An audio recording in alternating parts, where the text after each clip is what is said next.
Beberapa warga di kampung percaya bahwa agar hasil panen tebu terjaga dan rasa tebu manis, maka harus ada sesuatu yang mereka lakukan, dan akulah yang tidak beruntung melihatnya. Cerita ini berjudul Ritual Tumbal Kebun Tebu yang ditulis oleh Deoseta. Yang ingin membacanya langsung bisa di Twitter beliau dan follow akun beliau juga. Yuk dengarkan ceritanya. Aku Latif. Cerita ini terjadi ketika aku masih duduk di kelas 3 sekolah dasar di kampungku yang terletak di pesisir Jawa Timur. Aku tinggal di sebuah kampung yang dikelilingi begitu banyak kebun tebu. Memang rata-rata penghasilan kami di sini adalah petani tebu, mulai dari ada yang memiliki lahan sampai pekerja lepas untuk membantu pemilik lahan mengelola kebun mereka. Hasilnya sangat layak karena setiap panen sudah pasti ada mobil-mobil dari pabrik gula yang akan menjemput hasil panen dan yang dekat diangkut langsung dengan kereta lori. Beberapa warga di kampungku percaya bahwa agar hasil panen tebu tetap terjaga dan rasa tebu manis, maka harus ada sesuatu yang mereka lakukan, dan akulah yang tidak beruntung karena melihatnya. Seperti biasa saat pulang sekolah, aku selalu bermain bersama teman-temanku sampai maghrib. Dan saat itu temanku Yuda mengajak untuk mengambil beberapa batang tebu untuk kami nikmati sarinya. Kami sudah sering melakukan ini, yang penting jangan sampai ketahuan oleh pemilik kebun atau orang dewasa. Yang manis ada di tengah, Tif, kesana saja. Jangan jauh-jauh, sudah mau maghrib ini. Yuda tidak menggubris perkataanku, tapi perkataannya memang benar. Tebu yang siap panen yang berada di tengah, sedangkan yang di pinggir masih baru saja tumbuh. Kami menyusuri tanaman-tanaman yang lebih dari tinggi tubuh kami itu, hingga ke tengah. Di sana Yuda segera mengambil sebatang tebu sesuai rencana kami. Kalau di sini malah aman, nggak akan ketahuan sama siapa-siapa, ucap Yuda.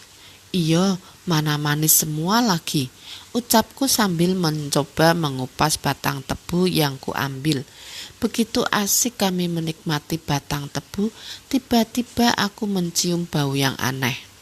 Ada bau kemenyan yang sangat menyengat menusuk hidungku secara tiba-tiba. Saat itu tiba-tiba aku merinding. Yud, pulang yuk, bau kemenyan, ajakku. Sebentar, aku habisin ini dulu.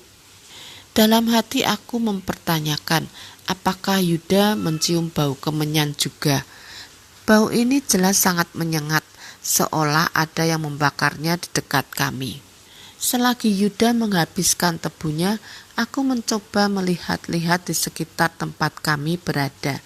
Ada beberapa persimpangan di jalur kebun, dan saat itu aku menemukan satu jalur yang buntu, dan bau itu berasal dari sana. Rasa penasaranku membuatku mencoba melangkah lebih dalam. Saat itu aku sudah melihatnya. Ada kemenyan yang dibakar di sebuah tungku dan sesajen dengan sebuah ayam yang disembelih. Yang membuatku merinding ada sosok hitam kurus tinggi sedang meringkuk memakan dengan beringas apa yang ada di nampan itu. Tiba-tiba aku merasa takut. Aku ingin berbalik pergi, namun aku benar-benar takut makhluk itu akan menoleh dan menyadari keberadaanku. Entah mengapa aku merasa tidak akan selamat bila makhluk itu mengincarku. Latif, ngapain ke sana? Tiba-tiba Yuda memegang tanganku dan menarikku ke dalam ladang tebu. Ia mengajakku berlari melintasi ladang tebu dengan terburu-buru. Bahkan beberapa bagian kulitku terluka oleh goresan batang dan daun tebu yang kami terobos. Yud, kamu lihat tadi apaan? Tanyaku penasaran sambil berlari. Jalan aja, kita belum aman. Apa maksud Yuda belum aman? Aku pun mencuri-curi untuk menoleh ke belakang memastikan keadaan kami. Dan ternyata ucapan Yuda benar. Saat itu terlihat makhluk tadi berdiri tinggi di antara tanaman tebu.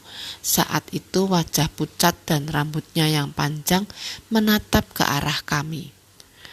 Apa itu, Yud? Wajahku semakin pucat, kakiku lemas. Namun Yuda terus memaksaku untuk berlari.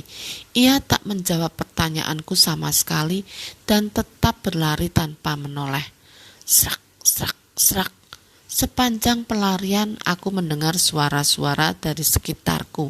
Suara itu juga bersautan dengan suara tangisan dan rintihan anak kecil yang tak terlihat wujudnya. Saat itu aku baru sadar bahwa langit sudah gelap. Tolong, jangan tinggalin aku di sini. Sakit, mau pulang. Suara-suara itu terdengar lirih. Latif, tolong. Aku terhenti. Entah mengapa aku seolah mengenal suara itu. Tapi sekali lagi Yuda menarik tanganku dan memaksaku berlari. Hingga akhirnya kami tiba di jalan desa. Lampu-lampu rumah di pinggir desa mulai terlihat.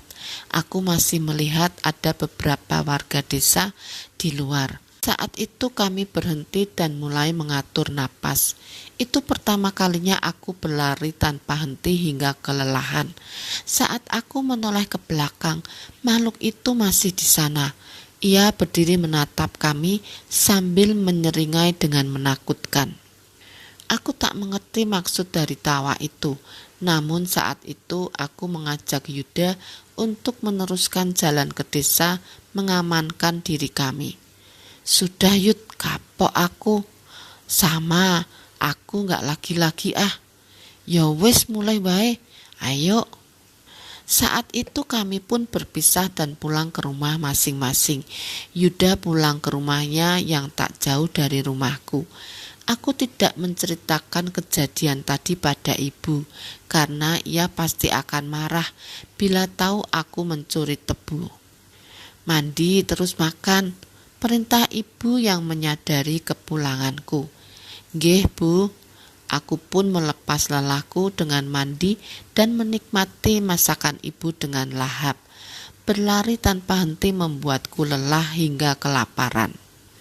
Walau begitu aku sedikit banyak melamun, mempertanyakan makhluk apa yang ada di kebun tebu tadi. Tok, tok, tok. Terdengar suara seseorang yang mengetuk pintu rumah. Ibu yang sedang melipat baju segera keluar membukakan pintu. Dari sini terdengar suara ibu sedang berbicara dengan seseorang, namun aku tidak mendengarnya dengan jelas. Barulah beberapa saat ibu datang menghampiriku yang baru saja selesai makan. Le, tadi kamu main sama Yuda? Tanya ibu tiba-tiba. Iya Bu, ada apa toh? Kata ibunya, dari tadi Yuda belum pulang ke rumah. Aku pun mengeritkan dahi dan keluar menemui ibu Yuda yang berada di teras dengan wajah cemas. Bude, tadi Yuda sudah pulang kok, kita pulang bareng. Ucapku menjelaskan. Duh, yang bener Le, tapi Yuda gak ada. Saat itu aku benar-benar bingung. Aku memastikan sendiri Yuda pulang ke rumahnya. Namun saat itu aku memang merasa ada yang janggal dengan Yuda saat menarikku pergi dari kebun. Ayah dan ibu Yuda sudah bertanya ke beberapa warga, namun tidak ada satupun dari mereka yang melihat keberadaan Yuda. Saat jarum jam melewati pukul 9 malam, warga desa pun mulai berkumpul di pos ronda. Kamu bener lihat Yuda pulang, Tif? Tanya Pak RT. Bener Pak, kita pulang bareng tadi. Aku pun mau tidak mau menceritakan bahwa kami pergi ke kebun tebu di sisi tengah. Aku meminta maaf atas kenakalan kami, namun aku memastikan bahwa Yuda benar-benar sudah pulang bersamaku. Walaupun ada kejadian yang janggal saat itu. Ya ampun Le, sudah dibilang anak-anak jangan main ke kebun tebu, apalagi yang ada di tengah. Sekarang jujur, kamu ngelihat apa? Wajah Pak RT saat itu benar-benar berubah panik. Dari perkataannya aku menyimpulkan bahwa ia mengetahui sesuatu tentang kebun di tengah itu. Ada bau kemenyan, Pak. Aku menceritakan dengan ragu. Saat itu aku menceritakan tentang sosok makhluk kurus yang tingginya melebihi tanaman tebu dan sesajen berisi bangkai ayam di sana. Mendengar ceritaku itu, warga sekitar berpencar mengambil kentongan, obor, senter, dan berbagai benda yang bisa menimbulkan bunyi. Ibu pun tiba-tiba memeluk aku erat-erat, sementara bapak menoleh dengan mata tajam ke salah satu warga desa yang memantau kerumunan dari jauh. Bu, tadi Yuda benar sudah pulang, Bu, ucapku sekali lagi. Bapak menggenggam erat pundakku dengan wajah cemas. Itu bukan Yuda, Nak. Yang nolong kamu itu mungkin bukan Yuda, ucap bapak. Aku mulai tidak mengerti. Yang kuingat saat itu adalah orang-orang membawa peralatan kentongan dan bunyi-bunyian, menanyakan tempat di mana aku melihat setan dan sesajen itu. Aku menjawabnya dan setelahnya bapak dan ibu membawaku masuk ke dalam rumah. Jaga Latif, jangan sampai dia keluar rumah sampai besok pagi, perintah Pak RT. Saat itu ibu terus menemaniku di kamar, sementara aku cemas dengan keadaan Yuda. Warga desa berkeliling memanggil-manggil nama Yuda ke sekeliling desa hingga masuk ke kebun tebu. Aku benar-benar takut saat itu. Saat itu aku teringat kembali sosok yang mengincar kami dan suara-suara anak-anak kecil di kebun itu. Ada alasan kenapa anak-anak dilarang ke kebun tebu, Le. Bukan karena kalian suka nyolong tebu, ucap ibu tiba-tiba. Ia bercerita bahwa tidak semua kebun tebu itu dikelola dengan wajar. Dalam jarak beberapa belas tahun ini, ada beberapa anak yang hilang di kebun tebu. Kata eyangmu dulu, ada orang yang ngopeni demit di sana buat ngejagain dan ngebuat tebunya manis. Mendengar hal itu wajahku semakin pucat. Apa mungkin yang dimaksud oleh ibu adalah setan itu? Aku benar-benar tidak tenang dan sulit untuk tidur. Saat malam semakin larut, samar-samar suara warga desa yang mencari Yuda mulai menghilang. Suara ketokan kentongan pun berganti. Suara kentongan yang sebelumnya dipukul terus-menerus berubah menjadi satu-satu dengan jeda. Tok, tok, tok. Aku tahu maksud dari suara kentongan itu dan berharap suara itu tidak mengisyaratkan tentang Yuda. Bu, Rojopati, ucapku dengan suara gemetar. Saat itu ibu buru-buru memelukku dengan mata berkaca-kaca. Wesley, kamu tenang dulu ya, tidur dulu, kita cari tahu besok, ucap ibu. Walau cemas, aku pun memaksakan diri untuk tidur. Tidur yang sama sekali tidak nyenyak. Aku terus terngiang-ngiang wajah makhluk itu dan senyumnya yang mengerikan. Latif, tolong! Dek, spontan aku terbangun saat mengingat salah satu suara di kebun tebu itu. Itu adalah suara Yuda. Aku tersadar saat matahari sudah tinggi dan menyinari jendela kamarku. Dengan buru-buru aku pun keluar. Dan ibu sudah ada di ruang tengah dengan bapak berpakaian rapi. Kamu yang tenang ya, Le, ikhlasin Yuda. Saat itu aku benar-benar terpukul. Bendera merah terpasang di rumah Yuda. Aku pun buru-buru berlari menghampiri rumah Yuda dan mendapati tubuh Yuda sudah dimandikan dan dibungkus kain kafan. Bu, maafin Latif, Bu. Latif benar-benar gak tahu apa yang terjadi. Aku menangis sejadi-jadinya sambil bersimpuh memeluk ibu Yuda. Kowe rak salah, Le. Kowe rak salah. Ibu kenal sekali kamu dan Yuda. Maafin salah-salahnya Yuda ya, Le. Balas Ibu Yuda sambil meneteskan air matanya. Mendengar itu aku semakin menangis. Ia tidak menyalahkanku dan justru mengelus punggungku menghiburku.